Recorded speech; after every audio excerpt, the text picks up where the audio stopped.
తల్ల క్రిందులుగా చేయు వ్యక్తులనుగా మార్చినట్లుగా ఈ తరములో మమ్మలను అట్టి రీతిగా మార్చండి ప్రభువా.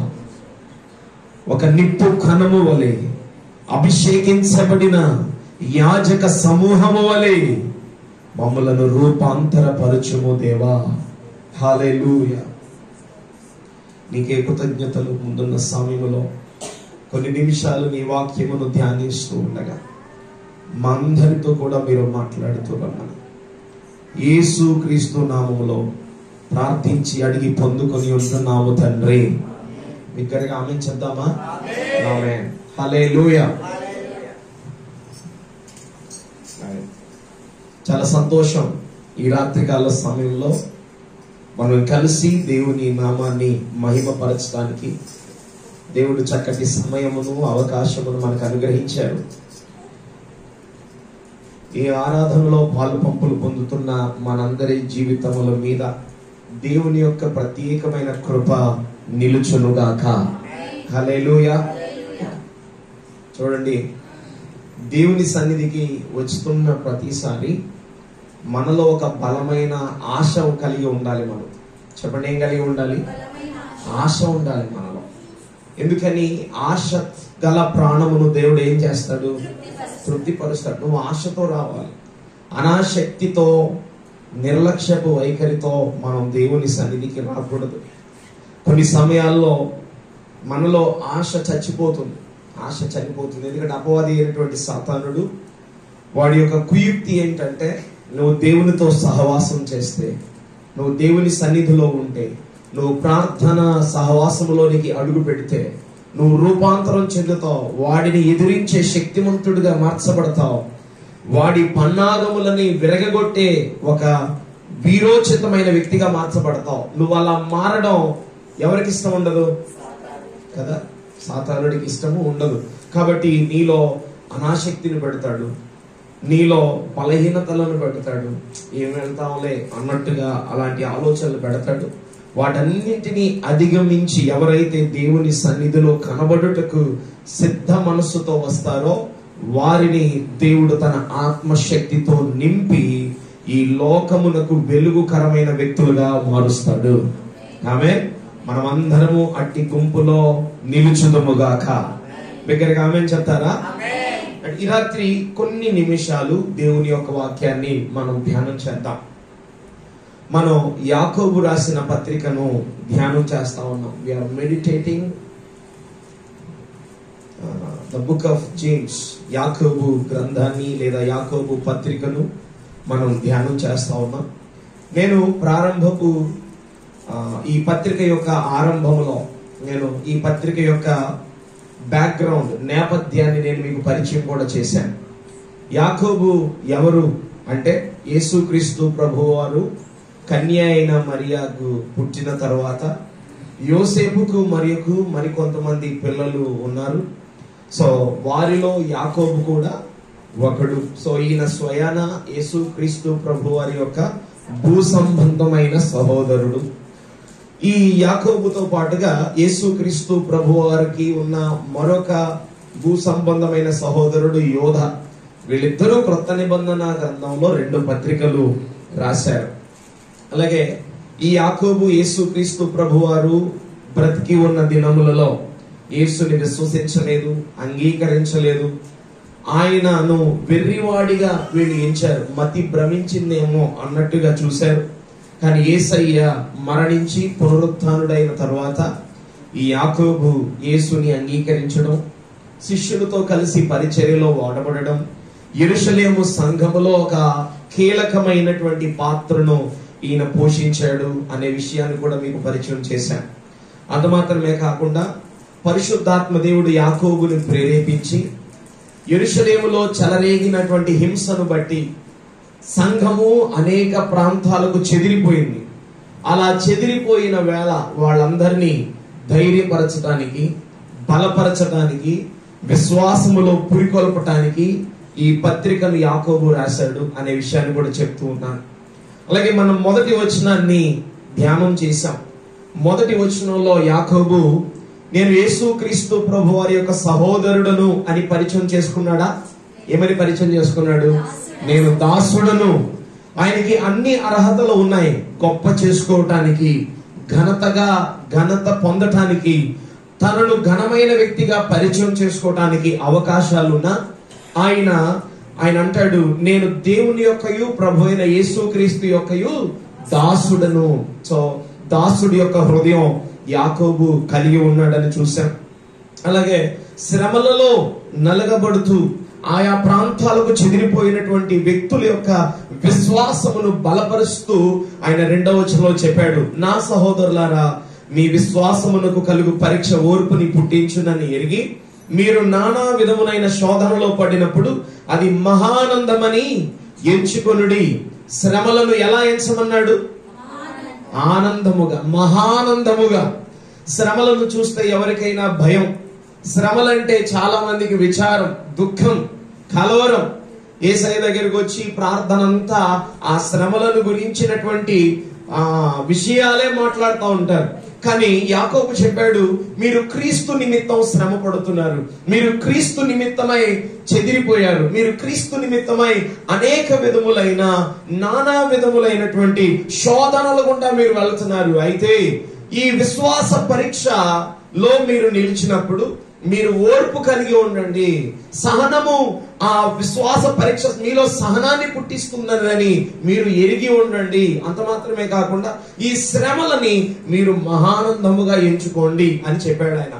దాని తర్వాత ఈ రోజు మనం 1వ అధ్యాయం 4-5 వచనాలు మనం ధ్యానం చేద్దాం. యాకోబు రాసిన పత్రిక 1వ అధ్యాయం 4-5 వచనాలు. 4వ వచనంలో ఇలా రాయబడి ఉంది, ఏమనంటే, మీరు సంపూర్ణులను అనూనాంగులను ఏ విషయంలోనైనాను కొదవలేని వారనే ఉండునట్లు ఓర్పు తన క్రియను కొనసాగింపనీయుడి. మీలో ఎవరికైనా జ్ఞానము కొదువుగా ఉన్న ఎడల అతడు దేవుని అడగవలెను, అప్పుడది అతనికి అనుగ్రహింపబడును. ఆయన ఎవరిని గద్దింపక అందరికీ ధారాళముగా దయచేయువాడు. 2, 3, 4 వచనాలు ఒకే విషయం గురించి మాట్లాడుతున్నాడు. 2వ వచనంలో ఏమన్నాడంటే, మీ విశ్వాసమునకు కలుగు పరీక్ష మీలో ఏం పుట్టించాలని చెప్పాడు ఆయన? ఓర్పు పుట్టించాలి. నేను యాకోబు పత్రిక ధ్యానం చేస్తున్నప్పుడు 1వ వారంలో చెప్పాను ఏంటంటే, నీ విశ్వాసము నిశ్చయముగా పరీక్షకు లోనవుతుంది. నశించిపోతున్నటువంటి సువర్ణం 7 మార్లు అగ్ని చేత అది పరీక్షించబడుతుంది. ఎందుకంటే 7 మార్లు అది పరీక్షించబడిన తరువాత శ్రేష్టమైనటువంటి సువర్ణముగా అది బయటకు వస్తుంది. సువర్ణం నశించిపోతుందా? శాశ్వత కాలం ఉంటుందా? శాశ్వత కాలం ఉంటుందా? మీరు చెప్పండి. ఉండదు. సువర్ణం కూడా ఒకరోజు నశించిపోతుంది. ఎందుకని? దేవుడు ఈ యొక్క ఆకాశమును, భూమిని నూతన ఆకాశముగా, నూతన భూమిగా మార్చినప్పుడు ఈ భూమి మీద ఉన్నటువంటి సువర్ణం ఎవరి సొంతం అవుతుంది? పూర్తిగా ఒక రోజున ఈ భూమి మీద ఉన్నవన్నీ ఏమైపోతాయి? సో సువర్ణానికి కూడా ఒక ఎక్స్పైరీ డేట్ ఉన్నది. నశించిపోతున్న సువర్ణమే 7 మార్లు అగ్నిలో పుటము వేయబడితే నీ విశ్వాసము కూడా నిశ్చయముగా అది పరీక్షల అనే పుటము గుండా వెళ్లాల్సిందే. అయితే ఆ పరీక్షల గుండా మనం వెళుతున్నప్పుడు మనలో ఓర్పు కలిగి ఉండాలి. లేదా ఆనాడు శ్రమల గుండా, శోధనల గుండా వెళుతున్నటువంటి చెదిరిపోయినటువంటి వ్యక్తులు వారు విశ్వాసము పరీక్షించబడుతున్నప్పుడు వారు ఏమి కలిగి ఉండాలని యాకోబు గుర్తు చేశాడు? ఓర్పు. అందరూ చెప్తారా? ఓర్పు. అవును, మన విశ్వాస పరీక్ష మనలో ఓర్పుని పుట్టించాలి, సహనాన్ని పుట్టించాలి. సహనముతో, ఓపికతో ఎవరైతే ఆ విశ్వాసమందు స్థిరులుగా, విశ్వాసమునకు కర్త అయిన యేసు వైపు గురిపెట్టి చూస్తూ వారి విశ్వాసము ప్రయాణాన్ని కొనసాగిస్తారో వారు అద్భుతమైనటువంటి విజయపు మార్గములోనికి వారు ప్రవేశించబద్దులై ఉంటారు. ఆమేన్. కాబట్టి 2వ వచనంలో చెప్పాడు. 3వ వచనంలో ఏమన్నాడంటే, మీరు శోధనలను ఎదుర్కొంటున్నప్పుడు మీరు దానిని మహానందముగా ఎంచండి అని చెబుతూ దాని కంటిన్యూషన్ 4వ వచనం. 4వ వచనం ఏమన్నాడంటే, మీరు సంపూర్ణులుగా ఉండాలంటే, మీరు అనూనాంగులుగా ఏ విషయంలోనూ కొదవలేని వారిగా ఉండాలంటే ఓర్పు తన క్రియను కొనసాగింపనీయుడి. ఓర్పు యొక్క క్రియ మనలో జరగాలంట. చాలా జాగ్రత్తగా వినండి. మనం సంపూర్ణంగా మారాలా వద్దా చెప్పండి. కొలసీ పత్రికలో పౌలు గారు ఒక మాట చెప్తాడు. ఏంటంటే, ప్రతి మనుష్యుణ్ణి క్రీస్తు యేసునందు సంపూర్ణునిగా చేసి నిలబెట్టవాలననే ఆశ నేను కలిగి ఉన్నాను అని అంటాడు ఆయన. దేవుడు నాకు ఇచ్చినటువంటి ప్రజలందరినీ సంపూర్ణులుగా మార్చి ఎవరి ఎదుట నిలబెట్టాలి? యేసు క్రీస్తు ఎదుట, ఆ మహాదేవుని ఎదుట, ఆ అత్యున్నతమైన దేవుని సింహాసనం ఎదుట తనకివ్వబడిన ప్రజలని నిలువబెట్టాలి అన్నది పౌలు యొక్క హృదయ వాంఛ. అంటే దేవుని ఎదుట నిలబడు వారు ఎట్టివారై ఉండాలండి? అందరూ చెప్పండి, సంపూర్ణులై ఉండాలి. కొంచెం బిగ్గరగా చెప్తారా? సంపూర్ణులై ఉండాలి. ఇక్కడ యాకోబు గారు కూడా ఏం చెప్తున్నాడంటే, మీరు సంపూర్ణులుగా ఉండాలి. అనూనాంగులు అంటే ఏమనుకుంటున్నారు మీరు? మీలో ఏ మచ్చ, ఏ కల్మషము, ఏ విషయంలో కూడా నిందించబడటానికి లేకపోతే దోషులుగా ఎంచబడటానికి, మీరు అపరాధులుగా మార్చబడటానికి ఏ అవకాశము లేనట్టుగా మీరు నిష్కల్మషముగా, ముడత మచ్చ డాగులేని యథార్థమైన వ్యక్తులుగా మీరు మారాలి. యాకోబు ఏం చెప్తున్నాడు తెలుసా? ఎవరితో చెప్తున్నాడు ఈ మాటలన్నీ? చెదిరిపోయిన వారికి. చెప్పండి, ఎవరితో చెప్తున్నాడు? వాళ్ళందరినీ ప్రోత్సహిస్తున్నాడు ఆయన. మీరు శోధనలో ఉన్నారు, మహానందంగా ఎంచండి. మీరు శోధనలో ఉన్నారు, ఆ విశ్వాస పరీక్షలో ఉన్నారు, ఆ విశ్వాస పరీక్ష మీలో ఓర్పు కలిగిస్తుందని ఎరిగి ఉండండి. అంత మాత్రమేనా? మీరు సంపూర్ణులుగా మారాలి, మీరు అనూనాంగులుగా మారాలి, మీరు ఏ విషయంలోనూ కొదువలేని వారుగా ఉండాలి.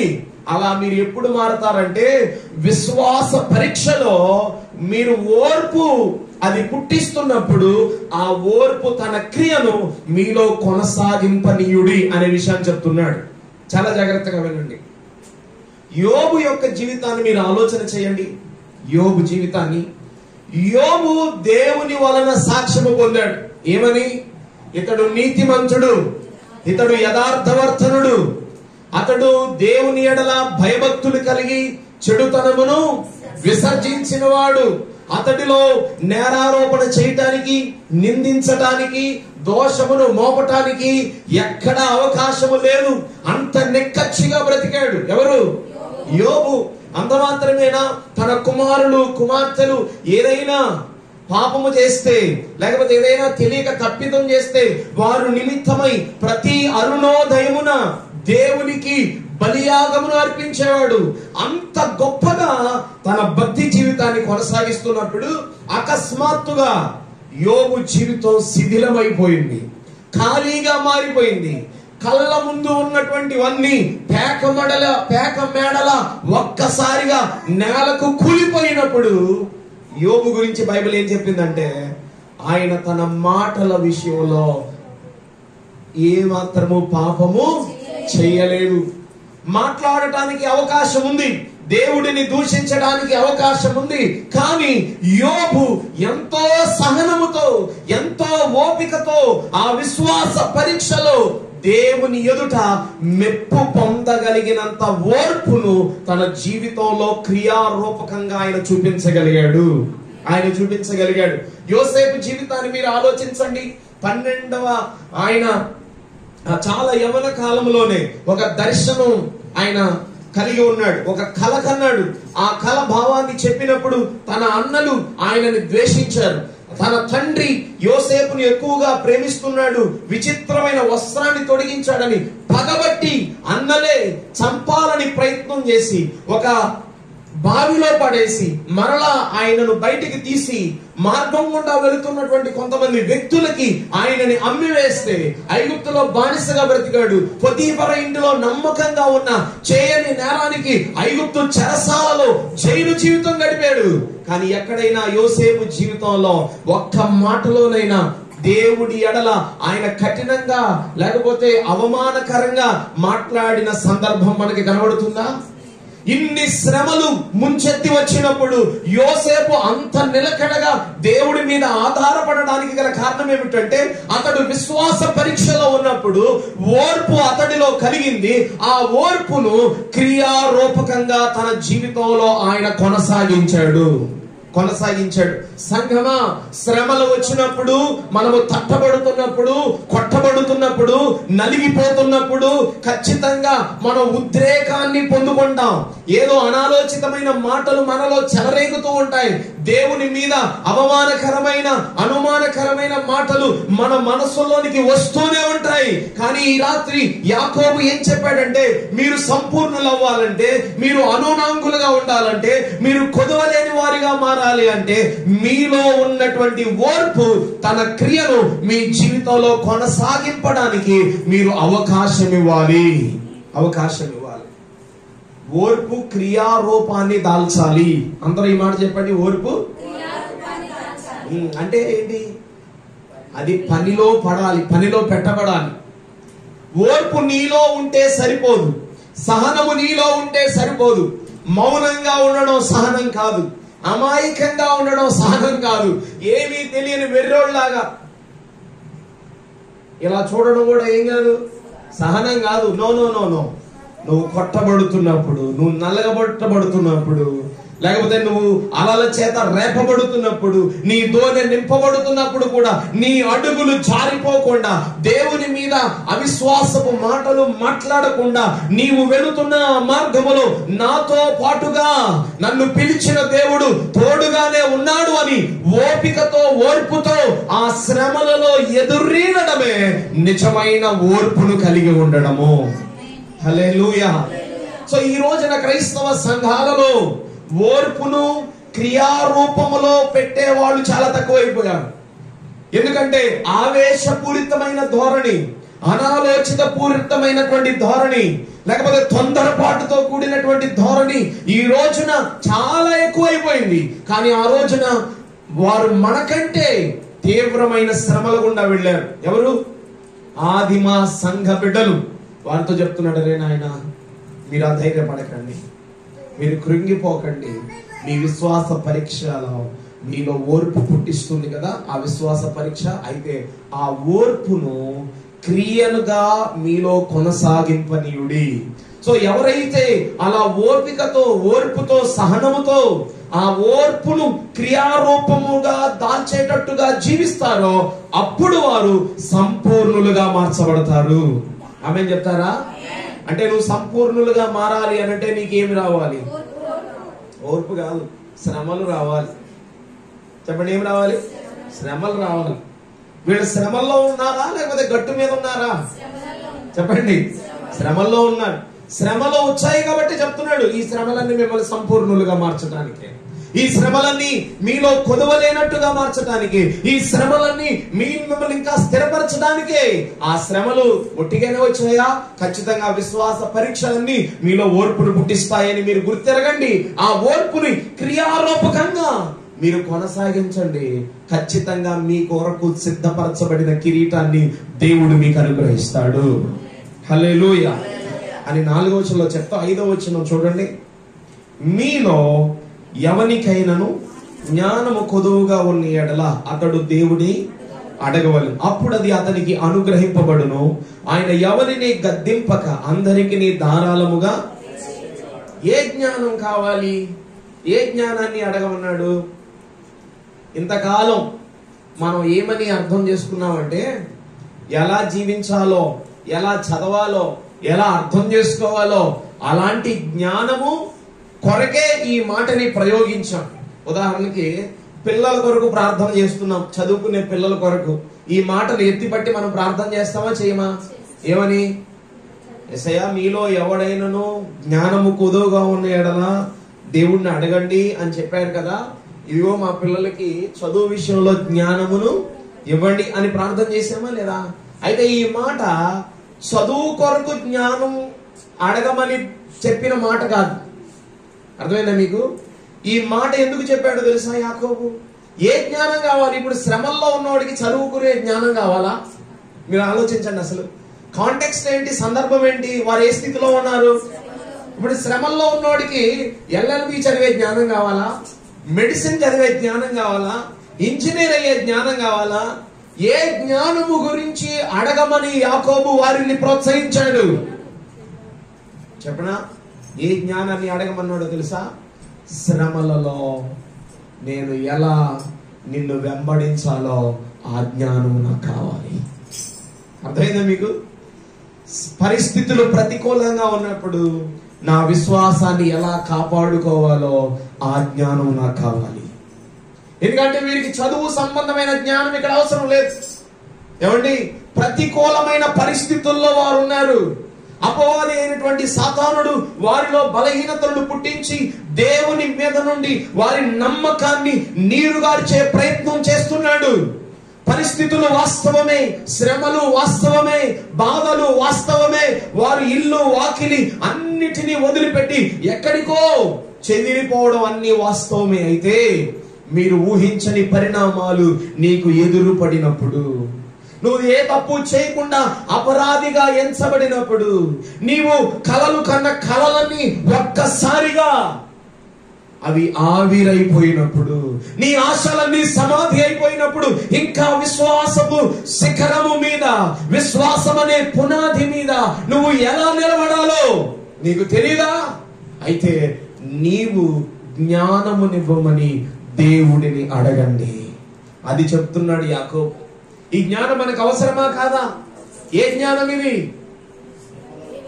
శ్రమలతో ఎలా పోరాడాలో జ్ఞానం, శ్రమల్లో ఎలా ధైర్యంగా ఉండాలో జ్ఞానం, శ్రమలలో దేవుని మీద ఎలా ఆనుకోవాలో జ్ఞానం, శ్రమలలో విశ్వాసములో చెదిరిపోకుండా, అలజడికి గురి కాకుండా, ఆందోళనకు గురి కాకుండా స్థిరంగా పిలిచిన దేవుడు నమ్మదగిన వాడని నువ్వు యోబు వలె ఏ మాట విషయంలోనే కానీ, ఆలోచన విషయంలోనే కానీ పరిశుద్ధంగా నువ్వు ఎలా బ్రతకాలో ఆ జ్ఞానాన్ని అపేక్షించమని యాకోబు కోరుతున్నాడు. ఆనాడు చెదిరిపోయి శ్రమల పాలవుతున్న సంఘ బిడ్డలని ఏమని అడిగాడు చెప్పండి? మీలో ఎవరికైనానో జ్ఞానము కొదువుగా ఉన్న ఎడల. ఏ విషయంలో జ్ఞానం కొదువుగా ఉంది? పరిస్థితులతో, శ్రమలతో, శోధనలతో, సమస్యలతో, అనుకోని సంఘటనలు, అనుకోని ఉపద్రవములు, అనుకోని పోరాటాలు నువ్వు ఎదుర్కొంటున్నప్పుడు వాటిని ఎలా అధిగమించాలో మీకు జ్ఞానం లేదా? మీకు జ్ఞానం తక్కువైందా? అంతటి ఆత్మీయ పరిపక్వత మీలో లేదా? అంతటి ఆత్మ పరిపక్వత మీలో లేదా? అయితే మీరు దేవుడిని అడగండి, అప్పుడు అది అతడికి అనుగ్రహింపబడును. ఆయన ఎవరిని గద్దింపక. అందరూ ఆ మాట చెప్తారా? ఎస్. ఎన్నోసార్లు నువ్వు విన్నావు కదరా వాక్యం, ఎన్నోసార్లు విశ్వాసం గురించి నేర్చుకున్నావు కదా. చిన్న శ్రమ వస్తే ఎందుకంత భయపడిపోతున్నావు?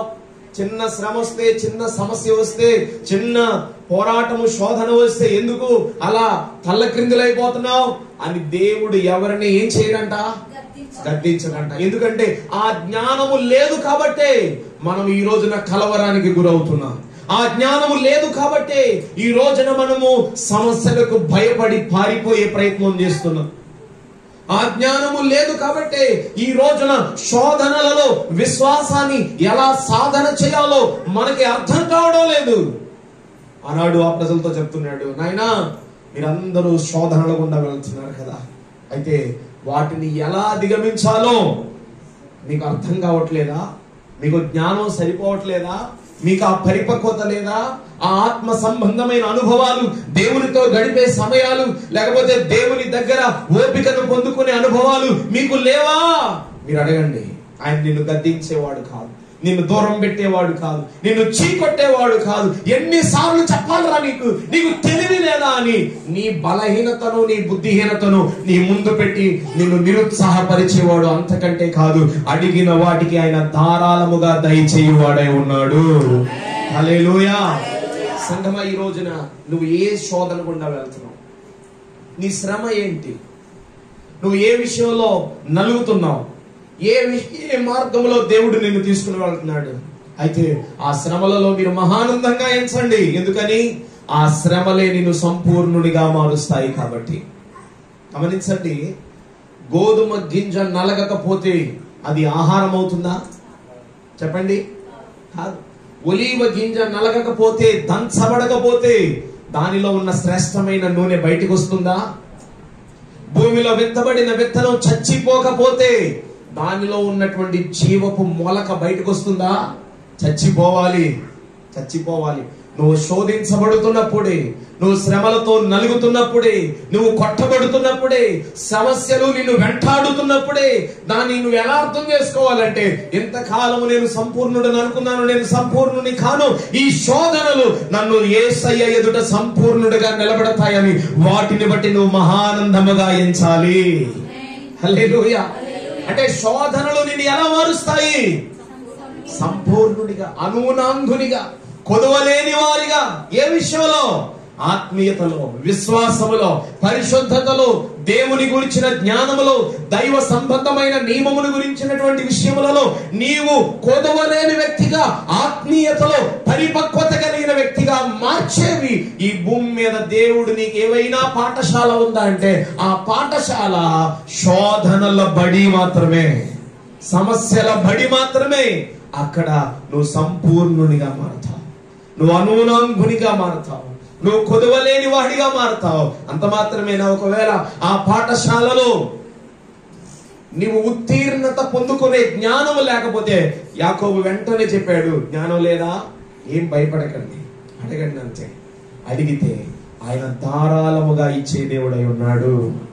ఈ రోజున నీ వ్యక్తిగత, నీ ఆత్మీయ, నీ విశ్వాస, కుటుంబ ప్రయాణంలో ఏ శోధనలు నిన్ను తరుముతున్నా, ఏ సమస్యలు నిన్ను వెంటాడుతున్నా నువ్వు భయపడద్దు, నువ్వు కృంగిపోవద్దు.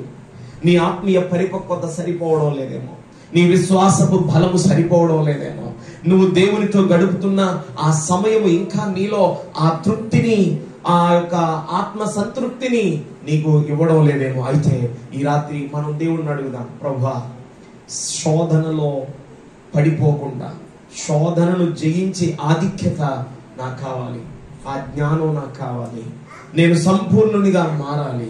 నువ్వు ఎప్పుడు పిలిచినా నీ ఎదుట సంపూర్ణునిగా నేను నిలబడాలి. అటువంటి గొప్ప జీవితాన్ని జీవించినట్లుగా నాకు సహాయం చేయండి, నాకు జ్ఞానమునివ్వండి, నాకు నడిపింపునివ్వండి, నీ బోధ, నీ ఉపదేశముతో నన్ను నింపండి అని మనం అడగగలిగితే మనలో ఉన్నటువంటి అజ్ఞానపు పొరలను తీసివేసి తన దైవ సంబంధమైన జ్ఞానముతో దేవుడు మనలను నింపి శోధనలను జయించే వీరోచితమైన జీవితంలో ఆయన మనల్ని ప్రవేశింపచేస్తాడు. అలాంటి ఉన్నతమైన విశ్వాసపు పరిపక్వత, ఆత్మీయ పరిపక్వత అనుభవంలోనికి దేవుడు మనల్ని నడిపించును గాక. ఈ మాటలు దేవుడు మన వెనుకిడిలో దీవించును గాక. ఆమేన్. ప్రార్థన చేద్దాం. తల వంచండి. ఈ రాత్రి దేవుడు మనకి నేర్పిస్తున్న ఆత్మీయ పాఠం ఏమిటంటే, ఆనాడు శ్రమలలో, శోధనలో ఉన్నటువంటి చెదిరిపోయినటువంటి విశ్వాసుల జీవితాలలో యాకోబు ధైర్యాన్ని కలిగించే ఒక మంచి మాట చెప్పాడు. శ్రమలు, శోధనలు మీలో ఓర్పుని పుట్టిస్తాయని ఎరగి ఉండండి. మీ విశ్వాస పరీక్షలో మీరు స్థిరులుగా ఉండటానికి ఓర్పు తన క్రియను కొనసాగింపనివ్వండి. అప్పుడు మీరు సంపూర్ణులుగా, అనూనాంగులుగా, ఏ విషయంలోనూ కొదవలేని వారుగా మార్చబడతారు. ఒకవేళ అలా మార్చబడే ప్రక్రియలో మీ జ్ఞానము, మీ బలము మీకు సరిపోవట్లేదా? మీరు కలిగి ఉన్న ఆత్మీయత శోధనలను జయించలేని స్థితిలో ఉన్నట్లయితే దేవుడిని అడగండి, దేవ మాకు జ్ఞానం అవసరమై ఉన్నది, మాకు నీ ఆత్మ జ్ఞానము కావాలి, శోధనలను ఎదిరించే జ్ఞానం. హవ్వకు ఆ జ్ఞానము లేకనే కదా శోధనలో పడిపోయింది. కానీ యేసయ్యకు ఆ జ్ఞానం ఉంది, అందుకే ఆయన శోధన జయించగలిగాడు. నువ్వు శోధనను జయించే వీరుడిగా, ఆత్మీయునిగా, నిజ క్రైస్తవునిగా, విశ్వాసపు వీరునిగా నువ్వు మారాలి అనంటే శోధనలలో ఓర్పును కొనసాగింపజేసే జ్ఞానము, శోధనలను అధిగమింపజేసే జ్ఞానము మనకి కావాలి. అడుగుతావా ఈ రాత్రి, ప్రభువా అట్టి జ్ఞానమును నాకు దయచేయండి. ఎన్నోసార్లు శోధనలకు భయపడి పారిపోయే ప్రయత్నం చేశాను. దీన్ని నేను జయించలేనులే అని నన్ను నేను బలహీనంగా ఎంచుకున్నాను. ఇది నా వల్ల కాదు అని నేను నిరుత్సాహములకు గురయ్యాను. కానీ రాత్రి మీరు నాతో మాట్లాడుతున్నారయ్యా, నువ్వు అడిగితే జ్ఞానం ఇస్తావట. నేను అడుగుతున్నాను ప్రభువా, శోధనలలో ధైర్యంగా నిలబడే రోషము కలిగిన జ్ఞానము నాకు కావాలి. ఆత్మీయతలో పురోభివృద్ధి పొందే ఆత్మ సంబంధమైన జ్ఞానము నాకు కావాలి. నా శత్రువు నా ఎదుట ఎంత విర్రవీగినా ఓపికతో నా విశ్వాసపు పరుగును కొనసాగించే విశ్వాస సంబంధమైన జ్ఞానము నాకు కావాలి. నాకు సహాయం చేయవా? అడుగుతావా ఈ రాత్రి? చిన్న ప్రార్థన. పరమ తండ్రి, నీకు వందనాలు. ఈ మాటలన్నింటినీ మా వినికిడిలో మీరు ఫలింప చేయండి. మాలో కొదువుగా ఉన్న ఆత్మ సంబంధమైన, విశ్వాస సంబంధమైన, దేవా దైవ సంబంధమైన జ్ఞానమును మీరు మాకు అనుగ్రహించి మమ్మల్ని సంపూర్ణులుగా, అనూనాంగులుగాను, కొదువలేని వ్యక్తులుగాను మీరు మారుస్తూ రమ్మని ప్రార్థన చేస్తున్నాను. అడిగిన వారికి ధారాళముగా ఇచ్చే దేవుడవై ఉన్నావయ్యా. మేము అడుగుతున్నాము, శోధనలతో పోరాడే జ్ఞానం మాకు కావాలి. మేము అడుగుతున్నాము, నలగగొట్టబడుతున్నప్పుడు స్థిరంగా నిలబడే జ్ఞానం మాకు కావాలి. మా ధోని అలల చేత నింపబడినప్పుడు అలనాడు శిష్యుల వలె అవిశ్వాసముతో మాట్లాడకుండా మా ధోనిలో ఇంకా నువ్వు సజీవుడవై ఉన్నావని నీ వైపు చూసే పర సంబంధమైన జ్ఞానం మాకు కావాలి. అట్టి జ్ఞానముతో మమ్మల్ని నింపుతూ రమ్మని, ఈ మాటల ద్వారా మమ్మల్ని ధైర్యపరిచినందుకు, ఆదరించినందుకు, పురికొల్పినందుకు వందనాలు చెల్లిస్తూ యేసు నామం పేరట ప్రార్థన చేస్తున్నాము తండ్రి. ఆమేన్.